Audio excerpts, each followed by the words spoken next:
sipag at diskarte, ang tinaguriang doktor ng baryo, ang tunay na yayakap sa bawat Bulileño, ang susunod na magiging ama ng bayan ng Bulilan, ating salubungin ng tumatagunot na palakpakan, ang nag-iisa Mayor Don Carlo Castillo!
Naintindihan ba ako? Ay, paano?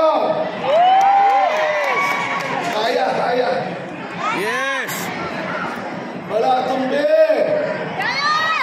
Bayan ng Bulilan! Handa na po ba kayo sa tunay na pagbabago?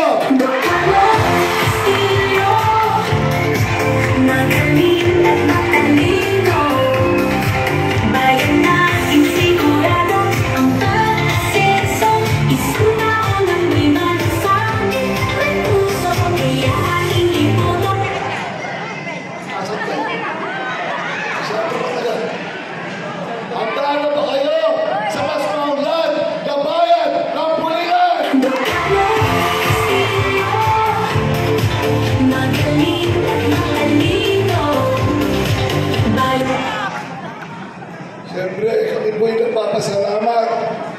Una, ang pagbati sa ating kapitan, Kapitan Pogi, at binubuo ng kanyang sangguniang barangay, sa mga volunteers, sa mga kanod, at siyempre sa Balatong B. Magandang gabi po. Lahat po kami ngayon kasi, aaminin ko po, lahat kami ay pagod na. Kahit doktor pala'y nakakasakit din pala. Wala akong perfecto.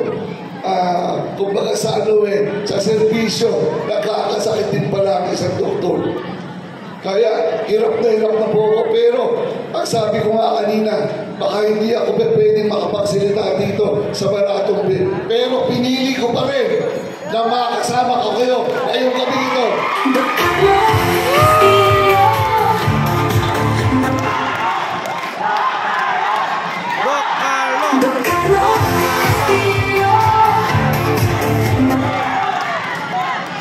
Tatlo lang po ang kinakailangan po natin para matimpo natin ang mas maunlad na bayan ng Bulilan.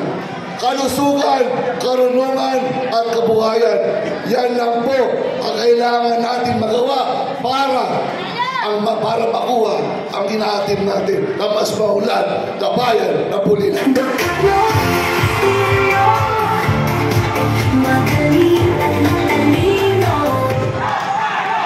Ang gusto po ng inyong likod, lahat po tayo malusog, lahat po tayo healthy.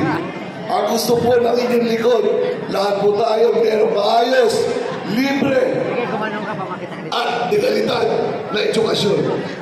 Ang gusto po ng inyong likod, lahat po tayo merong maayos na trabaho at sapat na hanap buhay. Yan lang po ang gusto po natin para makuha po natin ang mas maunlad na bayan ng Bulilan.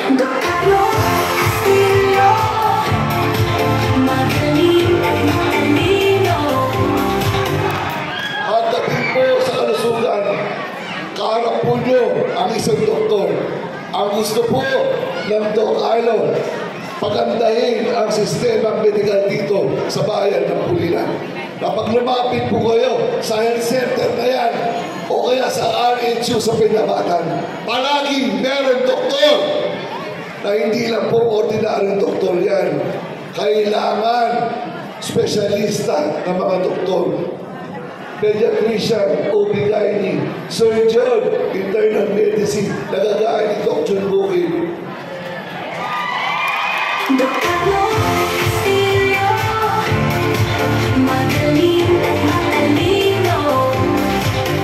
Na kailangan, hindi lang po 8 to 5 ang doktor.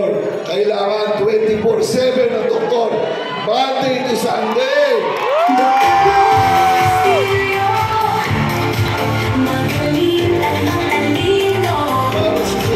Para sigurado, magagabayan ang ating mga pasyente. Lalo pagdating po sa kalusugan. Pagdating sa gamot, kailangan palagi merong gamot. Lalo na pagdating po sa mga nagme-maintenance, ng mga may high blood, may mga diabetes, o mataas ang kolesterol, at kung ano na po ang mga kailangan sa maintenance. Kailangan palagi meron. At ang pinakagusto namin na mangyari kapag kami po ay nagkaroon ng pagkakataon, hindi na kayo pipila sa center, kung hindi, i-deliver sa bahay nyo.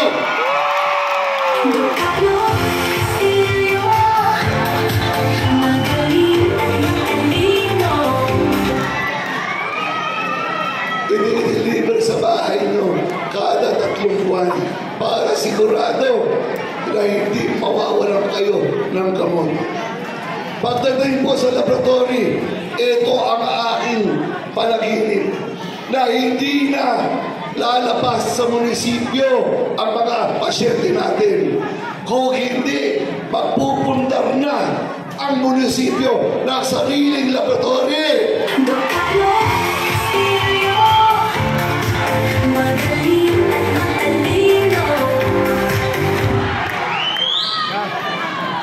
At syempre,